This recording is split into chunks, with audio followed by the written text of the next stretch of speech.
Shvi'is Perak Aleph Mishnah Aleph Ad Emusai Chorshim B'Steha Elon Erev Shvi'is. The Torah commands us that we may not work our fields in Eretz Yisrael every seventh year. That year, which is known as Shemitah, begins on the first of Tishrei, which is Rosh Hashanah. The Issur to plow a field, however, begins earlier at the end of the sixth year. Mishnah Dalet of the Mishnah cites the verse that teaches this halacha. However, that pasuk, which is the Makor min HaTorah for this Issur, asks plowing for only 30 days before Rosh Hashanah. The prohibition discussed in our Mishnah, which extends this restriction for a longer amount of time, is only midrabanan. The Rav quotes a Gemara by Katan that the ruling presented in this Mishnah and the Mishnayos that follow are not accepted lahalacha, since they were not accepted by Gamliel and his Bezdin. In their opinion, the Issur of plowing during the sixth year is an oral law given to Moshe at Sinai. It's halacha l'Moshe Misina, which no longer applies after the Beis HaMikdash was destroyed. This will be discussed further in Mishnah Dalet. This parak discusses fields and trees, such as an orchard. Fields of trees are plowed even when the trees are fully grown, so that the water absorbed in the ground should go deeper into the ground. The Mishnah discusses at which point in the year plowing is no longer permitted. Until when may we plow a field of trees during the year before Shemitah? The term Elon refers to mature trees. The laws of a young tree, and Netiya, will be discussed in Mishnah Vav. Beis Shammai say kol zman shehu yafel. A tree is permitted as long as plowing is beneficial to the fruit of the sixth year. That is, there's no set dates for the Issur. Rather, whenever plowing is no longer beneficial to the existing crop, plowing is forbidden. Plowing in the spring is beneficial to trees because it allows the water in the ground to penetrate more deeply. However, once the ground dries in the summer sun, plowing is no longer beneficial to that year's crop. The time when this occurs varies from year to year and from field to field based on the amount of rainfall that year and the strength of the sun. Plowing after this time was prohibited by the Chachamim, since a farmer who plows then appears to be plowing for the benefit of fruit that will grow during Shemitah. Beis Hillel say, Ad ha'atzaras, we may plow until Shavuos to the sixth year. That is, there's a fixed deadline. After Shavuos, plowing is generally no longer beneficial to that year's crop and gives the impression that it's being done for the next year, therefore it is asur. Beis Hillel agree that plowing is forbidden once it is no longer for the sake of the sixth year. However, they prefer a fixed deadline, which is Shavuos, over a deadline that changes. After Shavuos, plowing is asur, since it appears that it's being done for the benefit of the Shemitah produce. The opinion of these Beis Shammai is close to the opinion of Beis Hillel.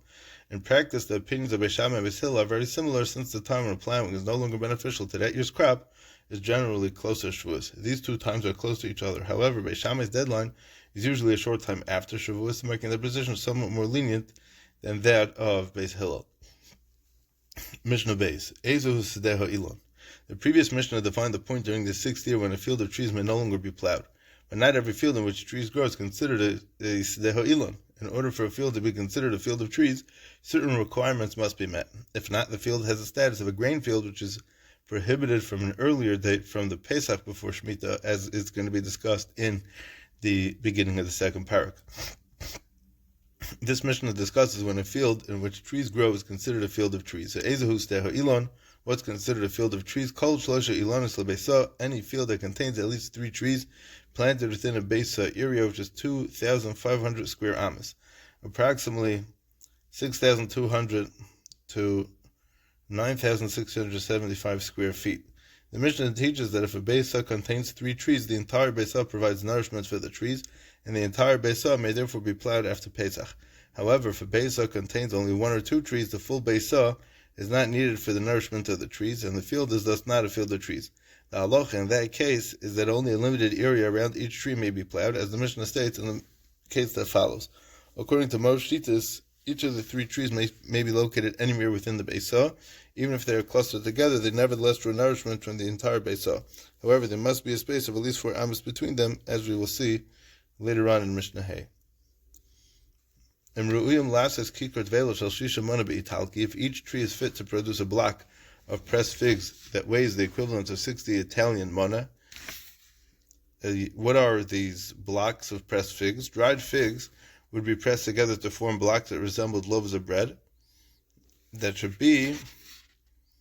weighs the equivalent of 60 mana Italki.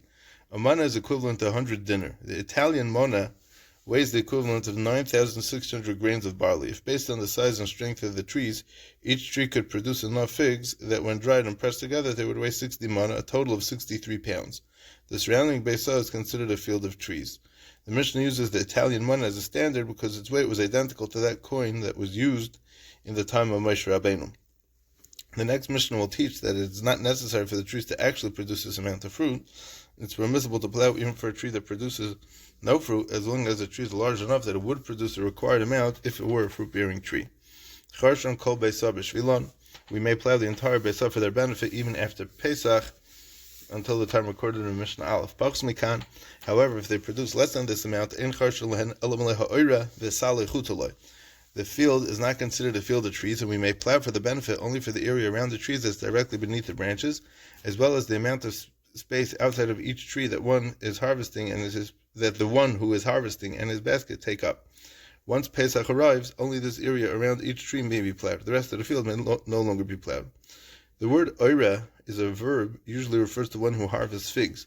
However, as the next Mishnah states, this rule applies to all trees. The area of the one who harvests figs and his baskets amounts to an additional 2 amas. Mishnah Gimel, Echad Ilan Shrak, Vechad Ilan Ma'achal. In the previous Mishnah defined the field of trees based on the amount of figs each tree produces. The Mishnah explains that the same rule applies to other species of trees as well, whether they are Ilan Shrak, non-fruit trees, Vechad Ilan Ma'achal, or any type of tree that produces edible fruit.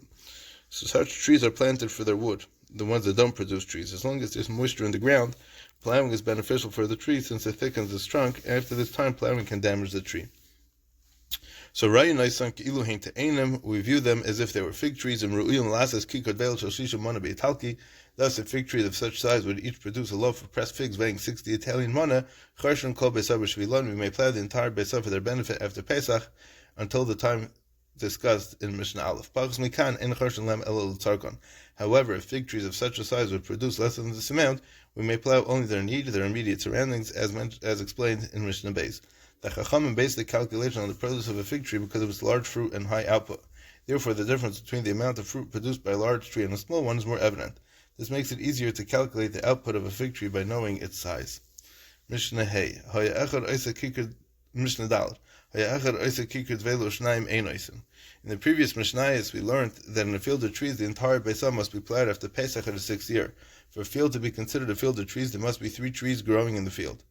In addition, each tree must be large enough to produce a block of dried figs. This Mishnah discusses this further and teaches the halacha that applies when the trees do not meet this requirement. If one of the trees produces the amount to produce a block of pressed figs, but the other 2 do not produce that amount, or even if 2 of the trees do produce that amount, but one does not produce that amount, we may plow for the trees only as much as their individual needs, their immediate surroundings. That is, the area directly beneath the tree, plus enough space outside the tree's branches for a fruit picker and his basket, as mentioned in the Mishnah Beis, not the entire Beis. Since not all the trees are large enough, the field is not considered a field of trees. The Mishnah teaches that this requirement that each tree must be large enough to produce a block of dried figs does not always apply. The requirement that each tree must be large enough to produce a block of dried figs applies when the field contains between 3 and 9 trees. For example, the field contains 9 trees, and 3 of them are the minimum size, but the other 6 are not. It's not considered a field of trees, even though 3 trees are necessary. Size, the other smaller trees within the Beis disqualify it. However, if there were 10 or more than 10 trees in the field, so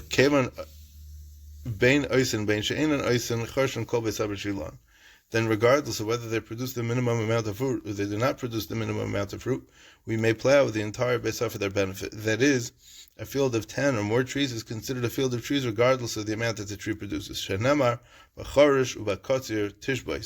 Mishnah stated earlier that if 3 trees do not meet the minimum size requirements, only their immediate area may be plowed, not the entire Beis. The Mishnah brings the makar for this isser of plowing the rest of the Beis.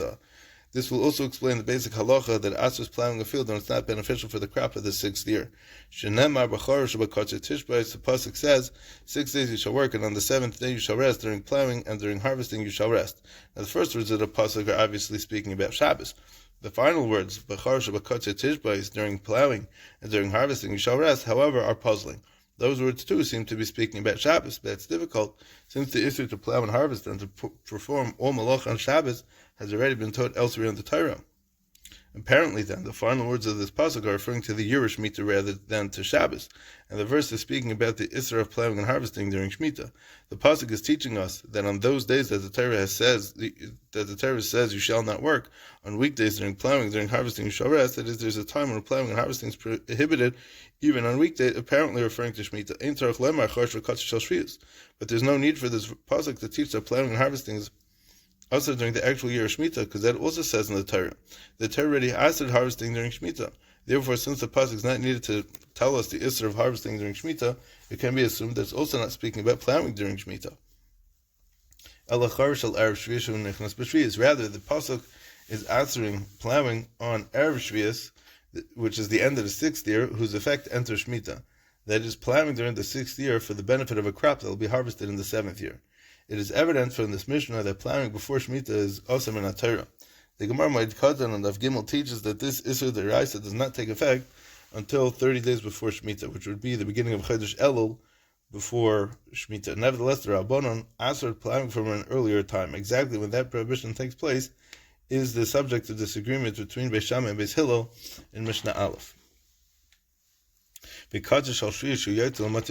well as the harvesting of the 7th year's crop that was either planted unlawfully or that grew on its own from seeds accidentally left in the ground that extends into the following Shemitah. Thus, the pasuk teaches, number 1, that plowing before Shemitah is also if the crop will be harvested during Shemitah, and number 2, that harvesting a Shemitah crop is also even after Shemitah. Rabbi Shmuel argues, Rabbi Shmuel says the pasuk is not referring to Shemitah, but it's referring to Shabbos. Although the Isra of plowing and harvesting on Shabbos is already known, it's mentioned here to compare the Isra of plowing on Shabbos to the Isra of harvesting on Shabbos, and to teach us the following: just as plowing that the Torah asks on Shabbos is voluntary, that is, it cannot be speaking of a case where there's a mitzvah obligating a person to plow, since there's no case in the Torah where there's a chiyuv to plow. So too the harvesting that the Torah prohibits on Shabbos is voluntary. That is, the Isser applies only to harvesting that's not a mitzvah. So Yatzak Ksir HaOmer, this excludes the harvesting barley for the Omer offering, which is a mitzvah. The pasuk thus teaches that it's permitted even on Shabbos. The Omer is a carbon of Se'irim, brought on the 16th day of Nisan. The barley is from the new crop that ripens at that time of year. According to Rishmal, the barley must be harvested on that day specifically for the purpose of the Omer, even if there was other harvested barley available. And according to Rishmal, the verse teaches that if the 16th of Nisan falls on Shabbos, the mitzvah to bring the Omer is doicha the Isser of being Kaitzer on Shabbos. According to Rishmal, who explains that the Mishnah's pasuk is referring to Shabbos, there's no Isser min Torah of plowing before Shemitah. However, he too agrees that there is the Isser min Torah against plowing at that time.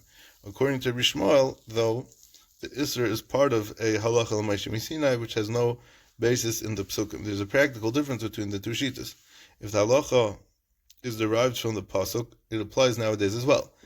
If it's from halacha l'maishem Sinai that Asher's plowing applies only when the Beis Hamikdash is standing. Ram Gamliel and his Bezdin ruled in favor of Rishmal's position, and today when the Beis Hamikdash is no longer standing, all plowing is mutter until Shemitah actually begins.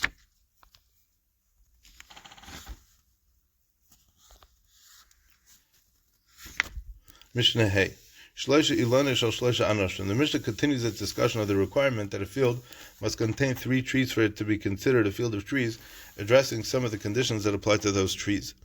If the base contains 3 trees that belong to 3 different people, that is, each tree along with the land on it which it's planted on belongs to a different person, they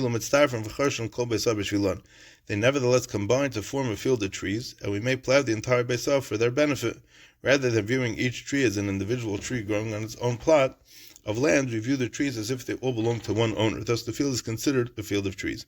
For a field to be considered a field of trees, regardless of whether it belongs to one owner or many owners, there must be a certain distance between the trees. The Mishnah addresses the minimum distance required. How much is the minimum amount of space that there must be between the trees for the field to be considered a field of trees? Ram Gamliel says there must be enough space for the cattle to pass through with their plowing equipment. That is, there must be enough space between the trees to allow a pair of oxen which are yoked together and pulling a plow to pass between the trees. The distance is 4 amos. If the space between the trees in the field is less than 4 amos, the trees will not grow properly and will eventually need to be removed. Thus, the field is not considered to contain 3 trees and may not be plowed. We have learned in Mishnah Beis that even when a field does not qualify as a field of trees, the immediate vicinity of each tree may still be plowed. Here, however, the halacha is different. If the trees are too close together, they will eventually be removed. Therefore, no part of the field is considered to be supporting the growth of a healthy tree. Thus, no area of the field may be plowed after Pesach. Mishnah Vav. The previous Mishnah has discussed the halachas of plowing fields of mature trees during the 6th year. Halacha l'Moshe Sinai teaches us that saplings and netias, young trees, are treated differently. The Mishnah details when a field of young saplings may be plowed during the 6th year. If 10 saplings are growing throughout a Beisah, Charshin Kol Beisah B'Shvilon Ad Rosh Hashanah, we may plow the entire Beisah for their benefit until Rosh Hashanah. Unlike a field of mature trees, which may be plowed when 3 trees are growing in the field, a field of saplings is considered a field of trees only when there are 10 saplings growing there. Although 3 mature trees draw nourishment from an entire Beisah of soil, saplings require less soil for the nourishment, and less than 10 saplings do not require an entire Beisah. With regard to a number of other matters, however, a field of saplings has the same halacha as a field of mature trees. For example, both fields must have at least daled amas between the trees. Also, with regard to both saplings and mature trees, if they both are not enough trees in the field for it to be considered a tree field, the immediate area of the trees, as mentioned in the Mishnah Beis, may be plowed until the deadline for that field. On the other hand, while the field of mature trees may be plowed until Shavuos, according to Beis Hillel in Mishnah Aleph, a field of saplings may be plowed the entire 6th year until Rosh Hashanah. However, if the 10 saplings were not growing throughout the field, but were growing in a single line or were surrounded by a fence, and the area enclosed by the fence is less than a Beisah, we may plow for them only their needs, that is, their immediate surroundings, as mentioned in the Mishnah Beis. It may be plowed until Rosh Hashanah. We may not plow the entire field, because if we were to plow the area of the field beyond the line of the saplings or outside the fence, it would appear as if the field is being plowed to prepare for the next year, which is Shemitah, rather than for the sake of the saplings. Mishnah Zayin. The previous Mishnah taught that a field of 10 saplings may be plowed until Rosh Hashanah. The Mishnah now discusses the halacha of a field that contains Greek gourd plants. Saplings and Greek gourds plants combined for the count of the netiyos in a beisah. This halacha applies only to this gourd and not other gourds, since its size is similar to that of a sapling. Even though the field does not contain 10 saplings, the count can be completed with the gourd plants. The saplings must make up the majority. That's 6 saplings and 4 gourd plants combined to make up the required 10 saplings.